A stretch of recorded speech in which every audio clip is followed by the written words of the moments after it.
Isn't it wonderful to have a great choir to sing for us every week here at church? I just love that, and I'm thankful for these people that come and practice every week and our musicians. It's very great to have a church full of musicians, so I'm thankful for that, and I hope you are as well. This morning, we are starting a new sermon series that I'm excited about, and as we enter into the new year, I want to talk with you about some principles that can change your life if you allow them to. Some of us have been dealt hands that we feel like, this is not the hand that I wanted to be dealt. If you're a game player or a card player,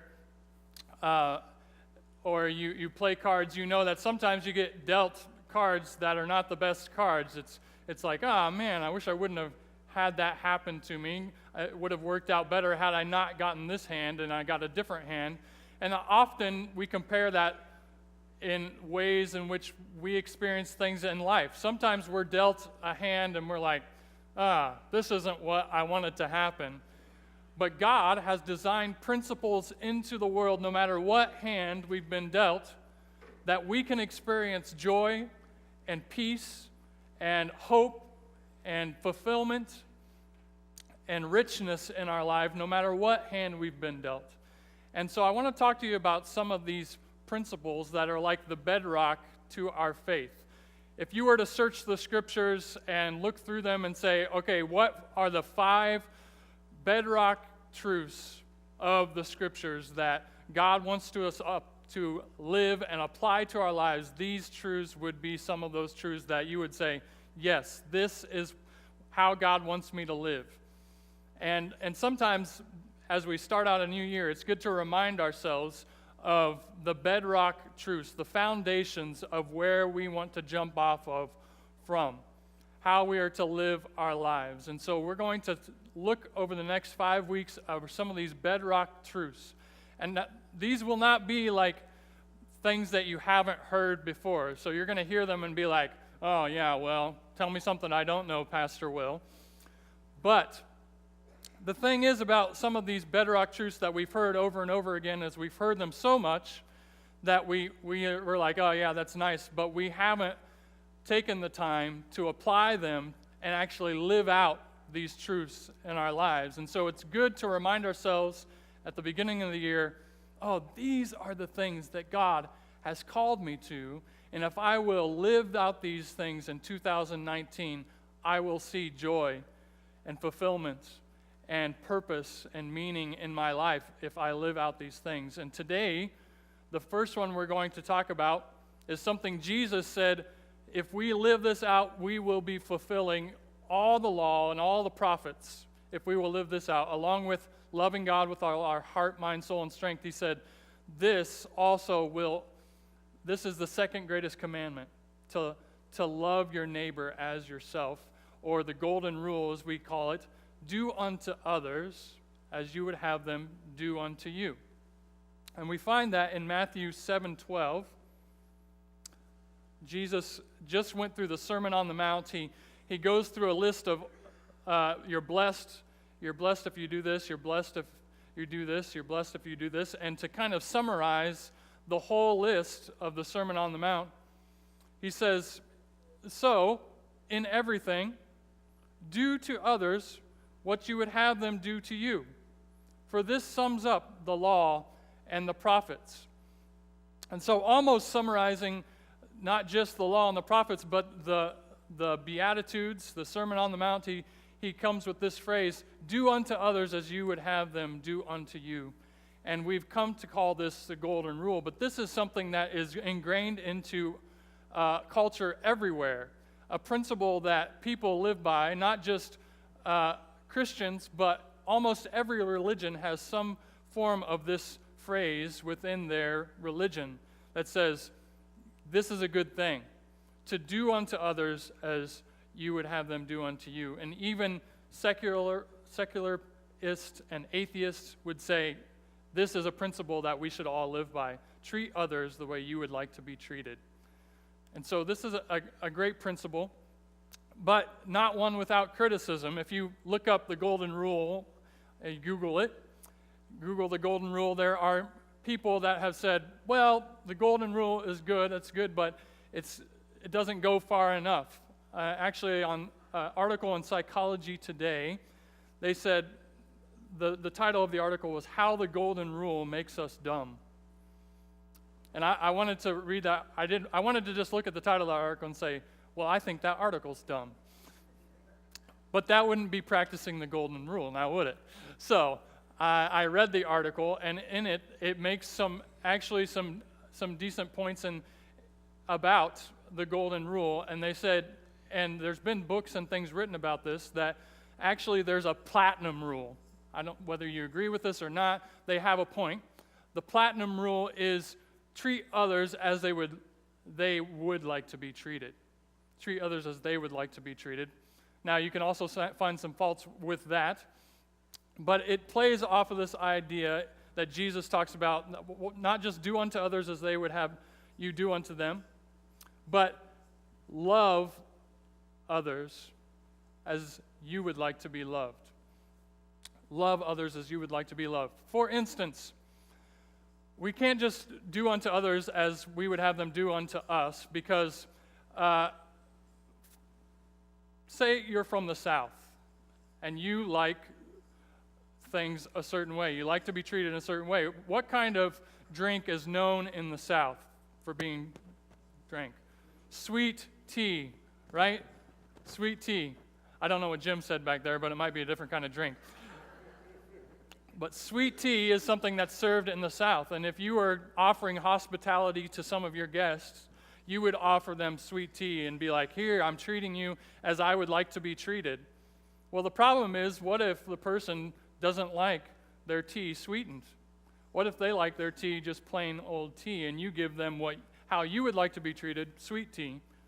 Well, then that's not good, right? You're treating them like you would like to be treated, but you haven't taken into consideration who this person is and what they like. And so we need to take the golden rule, but we also need to love other people the way they would like to be loved. It goes into marriage as well. Consider if I were to treat my wife the way she would want to be treated, or the way I would want to be treated. I would buy her things like Notre Dame outfits and memorabilia from Notre Dame for Christmas. But what would happen if I actually did that, treated her how I would like to be treated, and bought her Notre Dame things? Then I would probably not get a great response from her, and she would not be happy and filled with joy when she received that on Christmas. Side note, I did buy my wife a Notre Dame t-shirt for Christmas this year. But in our significant relationships, we do need to think about how should we treat those who are around us. And we need to think just past how I would like to be treated, but we need to think about how can I love them like they need to be loved. How do I love the person in front of me like they need to be loved? Not just how they want to be loved, but how they need to be loved, how Christ would love them. And if we will do this, we will find joy and fulfillment in our own lives if we will apply this rule to the people around us. This is found throughout Scripture. All over Scripture, this rule is quoted. You'll find it in Leviticus in the Old Testament. You'll find it in Galatians. You'll find it in Romans. You find it all over creation, this idea, do unto others as you would have them do unto you. Do unto others as you would have them do unto you. Sometimes it's stated in the positive. Other times it's stated in the negative. Don't do to others what you don't want done to you. This was how it was initially taught. And then Jesus flipped it on its head and said, wait, let's be proactive and do unto others as we would have it done unto us. So not just the negative, but the pro of doing it, being proactive in how we approach other people. And when we do this, it's not just some kind of warm, fuzzy, oh, I want to love you, and I say nice things to you. It's actually living it out and doing good things for other people, how you would want to be treated. Think about it in every relationship that you encounter, and some of the most intimate relationships you have. your marriage relationship, if you are married, you can love the person how they need to be loved in your relationship with them. And a recent author came out. His name was Gary Chapman. He came out with a book called The 5 Love Languages, and maybe you've read it or heard of this idea of the 5 love languages. And he comes up with this idea of saying, like, not everybody feels loved in the same way that you feel loved. So my wife needs to feel love in different ways than I need to feel love. And this was his theory. He said that these 5 things, if you can throw those up there for us. He said there's 5 different ways people feel love, and usually you kind of major, you're loved in, you feel love in 2 different of these categories. One is like, this is the way I feel love, and then the other one's like secondary, like, oh, this is the way I feel love. But you can feel it in all of the different ones, but you have 2 major ones that are like, yes, this is how I receive love in my life. And so these are the 5 ones. Receiving gifts, giving and receiving gifts, you really feel love when that happens. When someone spends quality time with you, that's how they can show you real love. When someone gives you words of affirmation in your life, like they say, oh, I feel love when someone says, you did a great job at doing this. Acts of service, when someone does things for you. Or physical touch. We feel loved in these different categories. And for my wife, it's different than for me. Mine would probably be physical touch. I enjoy like snuggling and cuddling and being touched by my wife. And then the other one would be probably words of affirmation or receiving gifts. I like those. That would be one ways in which my wife could love me. My wife, on the other hand, differs from me. For her, it's quality time, spending quality time with her, and acts of service. So if I really want to show my wife love, and I see this in her response to me, is wash the dishes, and my wife will give me the biggest hug in the world. Like, all I have to do is start washing the dishes, and all of a sudden my wife is like, oh, I love you so much. Like, thank you. You see, the different people receive love in different ways, and so we have to use our imagination, our holy imagination, when we love other people. We can't just love them the way we want to be loved, but we have to love the way that they need to be loved in their life. And so we have to use our holy imagination and say, okay, if I put myself in the other person's shoes, how would they want to be treated? How would this person want to be treated if I were to put myself in their shoes? So for my wife, I have to say, okay, what would my wife want? And it came up one time in one of our arguments.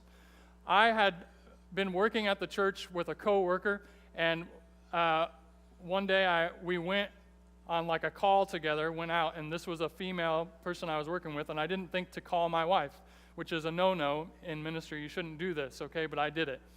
So we went on a call together to a hospital call, and I didn't tell my wife that we had gone. We just went because it was like, we got to go. But I should have called or texted my wife and did it. So then I came back, and my wife finds out. I didn't tell her. I had forgotten that it even happened. And my wife finds out that I had gone without telling her with this lady to a place that I shouldn't have gone. She found out, and I was like, uh-oh, this is not good.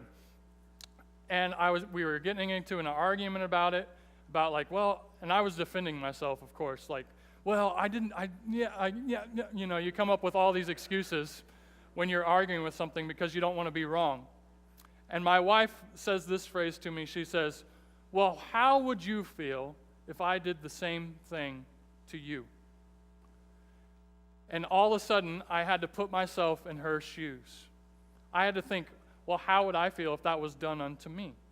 If that same thing happened to me?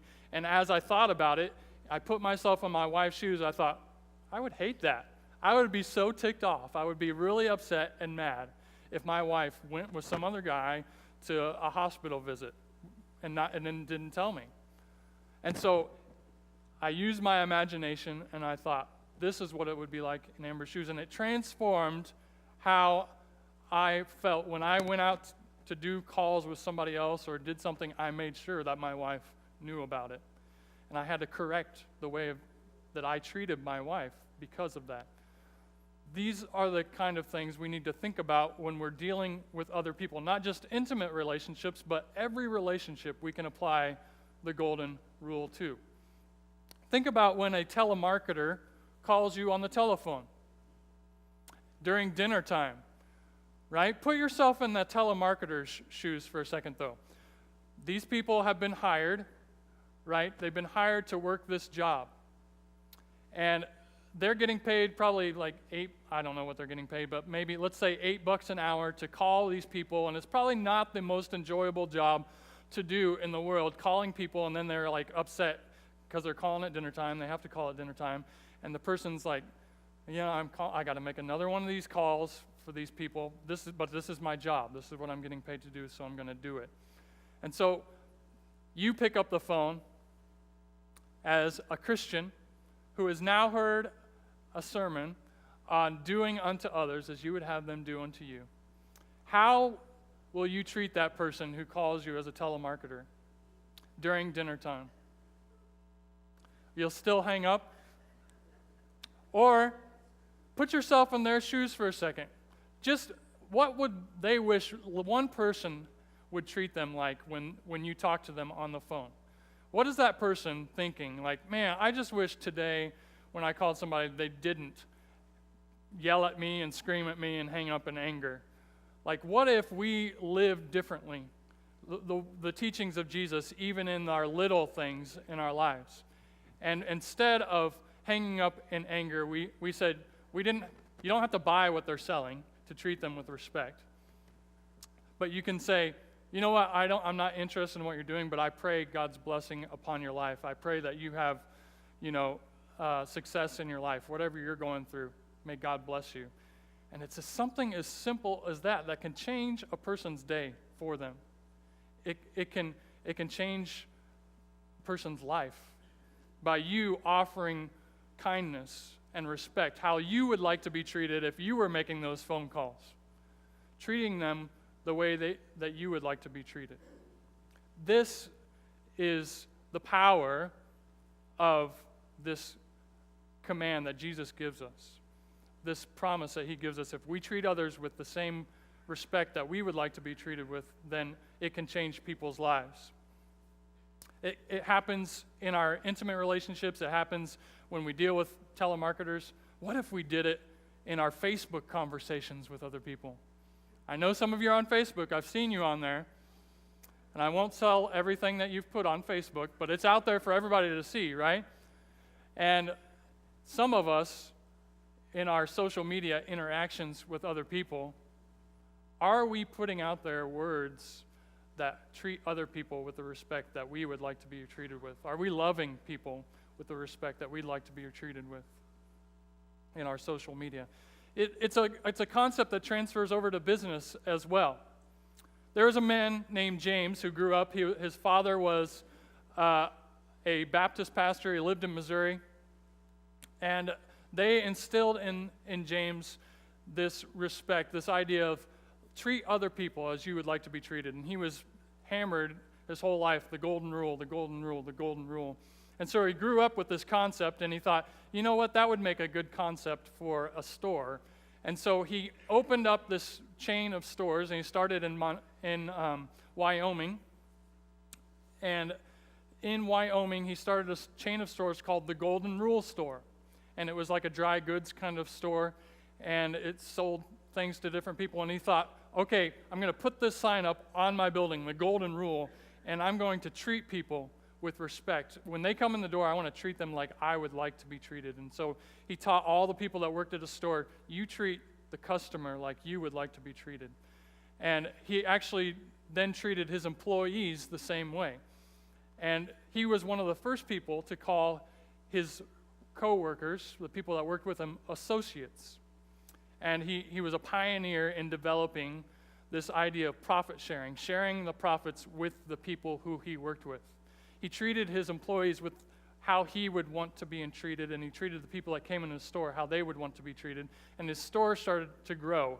And 10 stores became 20 stores, became 30 stores, became 50 stores.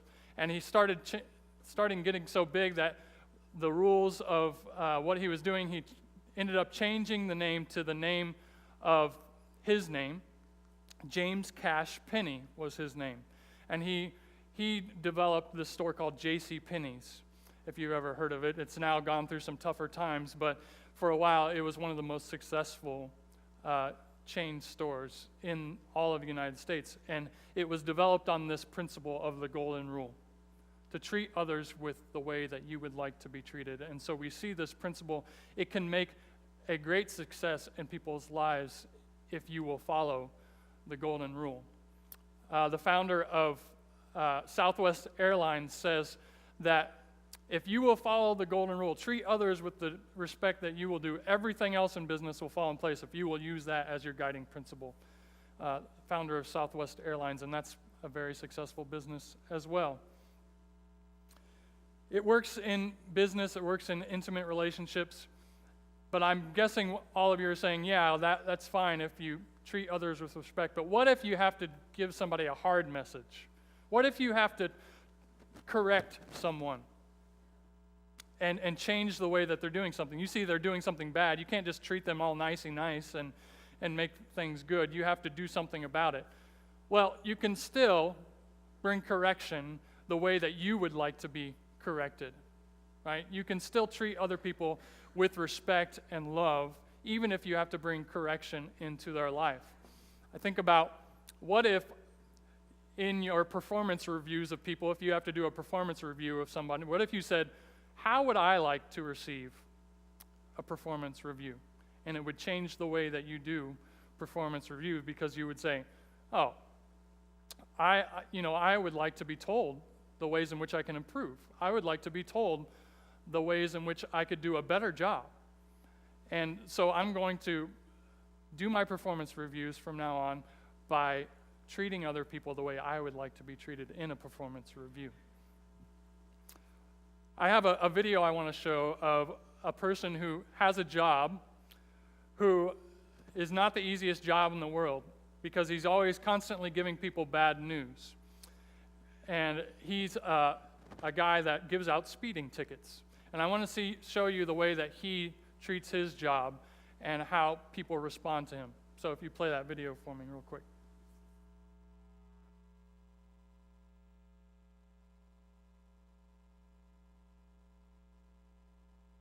You don't like him already.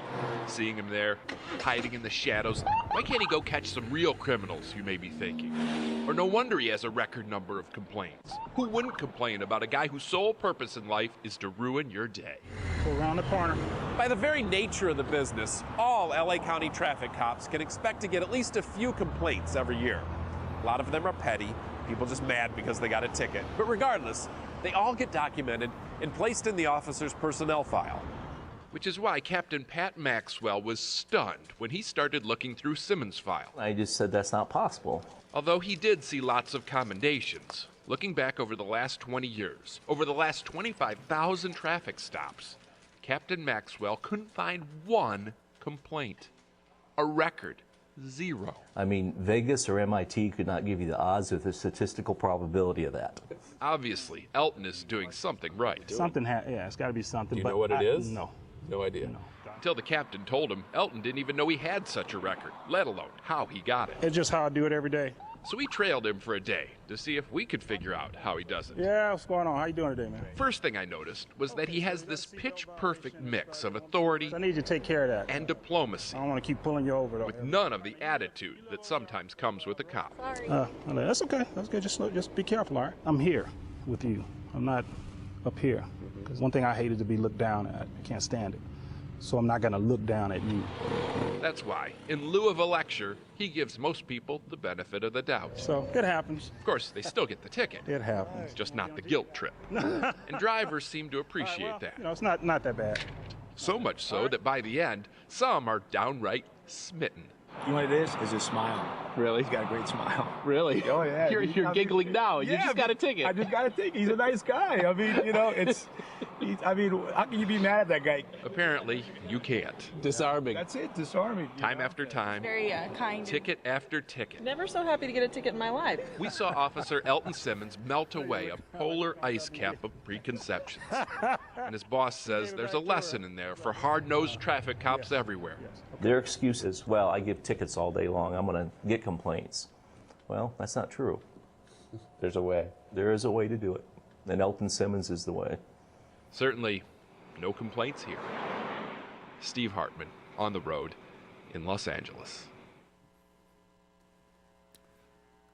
So, there is a way to treat other people with respect, and it's the way that this guy does it. He has 25,000 traffic stops and not a single complaint from anyone, because he looks at the person not from up here, but on the same level. He treats people with the respect that he would like to be treated with.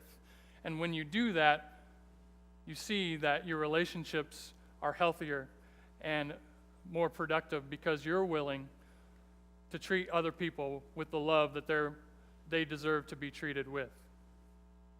This rule also applies to us as Christians as we look out and we see people who are being treated in ways that they shouldn't be treated.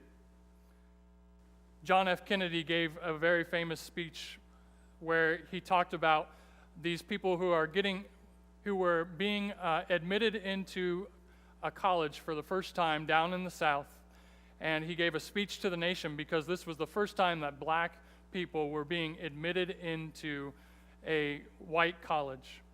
And he gave a speech to the nation where he says, we need to allow these people to go to school where they want to go. We wouldn't want to be treated the way that they're being treated.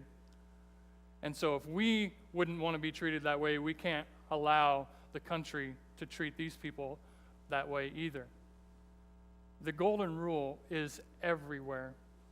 And if we will live it out, we will see people empowered and strengthened in their lives. And we need to be, as Christians, looking for places where people can be treated with the respect and the love that they deserve. There are places where people are not. And that's where Christians need to enter in proactively and say, how can I help these people that aren't being treated the way they need to be treated, with the respect that they deserve? How can I enter into their situation and give them the love and the respect that they deserve? There are people without a voice, without a plan, without hope in their lives. If you were in that same situation, if you were in their shoes, how would you like to be treated? If you were being treated poorly, how would you like to be treated? What would it be like if you didn't have enough money to feed your family? If you couldn't heat your own house? How would you like to be treated in that situation? Amber and I went through a difficult time in our marriage once when I was pastoring a church and I lost that job, and Amber was unemployed at the time because she was on maternity leave from her work. She was a teacher at a school, and so we didn't have any money, and it was the closest I've ever been to being desperate. And at one point in time, I contemplated in my head. I remember I drove to a Walmart and I saw a guy with a sign out on the side of the road, and he was holding it there saying, I don't know what it said, we'll work for food, or, I need some money, or whatever the sign said. But I remember looking at that and thinking, that makes sense to me at this moment in my life. I can see where someone would need to do that. And for the first time, I looked at the person and I put myself in their shoes and I said, what would it be like for me to be standing on that corner with that sign? How would I want to be treated in that situation? Maybe you don't give them money, but maybe you treat them with the respect that they deserve. Jesus didn't just say treat those people who you like with respect and love and dignity. He even says to do it to your enemies. In Luke, in Luke 6:31, he follows up this passage of love your enemies, treat them with respect. He follows it up with the golden rule. by saying, do unto others as you would have them do unto you. Love your enemies. And then he goes on to give that idea of the Good Samaritan. You know that story, right? Where Jesus gives this idea of a Samaritan person being the one that helps out someone who's been beat and on the street. Doing unto others as you would have them do unto you. Even your enemies. How can you love your enemies even when they treat you poorly? Do unto them as you would have them do unto you. Jesus challenges us with this, and I want to challenge you with it this morning. Turn to Philippians with me. We were in the book of Philippians earlier last year. And Jesus commands us to do the golden rule, but he doesn't do it without living it out himself. In Philippians chapter 2, he's talking about how we treat each other within the church body. And he says in verse 3, do nothing out of selfish ambition or vain conceit, but in humility consider others better than yourselves. Each of you should look not only to your own interests, but also to the interests of others. Your attitude should be the same as that of Christ Jesus. And then he goes on to show that Jesus, even though he held the highest position in all of creation, lowered himself and humbled himself so that others might be lifted up, so that others might receive life and life to the full. And he says, have that same attitude in you. If we will apply the golden rule to our lives, if we will love others as we would like to be loved, if we will serve them, we will find fulfillment and joy and hope, and we might possibly even give it to other people around us. If we will apply that to our lives, it'll change everything. And I love this passage, and I hope that we're able to apply it. In your bulletins, you'll find some study questions that we like to provide for you. And if you will read through those this week and challenge yourself with this idea of the golden rule, there's some great scriptures and stuff to read through and challenge yourself with. I ask that you read through those this week and study those. I'd like to provide those to you. Today we're going to take communion. And communion is a way of uniting ourselves with Christ and what he did for us. Jesus sought us out. He saw us in a position that we couldn't get out of. And I have a feeling he thought in his mind, if I was in their shoes, what would I want someone to do for me? And Jesus put himself in our shoes, literally, and he came to save us and redeem us and set us free. He didn't just come and say, oh, I'm higher and mightier than you, but he came to serve and lift up other people. And that's what we celebrate at communion, is Jesus pouring himself out for other people, treating them like they need to be treated. And so as we take communion today, some of us need correction in our lives, and Jesus offers us correction in the way with respect and love and saying, I offer you myself. I offer you forgiveness. If you will humble yourself and pray, I will forgive you this morning and treat you with respect and forgive you and help you and empower you to walk your life. He also treats us with the love that we would like to be loved with. A love that sacrifices itself and gives itself even when it doesn't deserve to be loved. Jesus loved us. So we celebrate this at communion.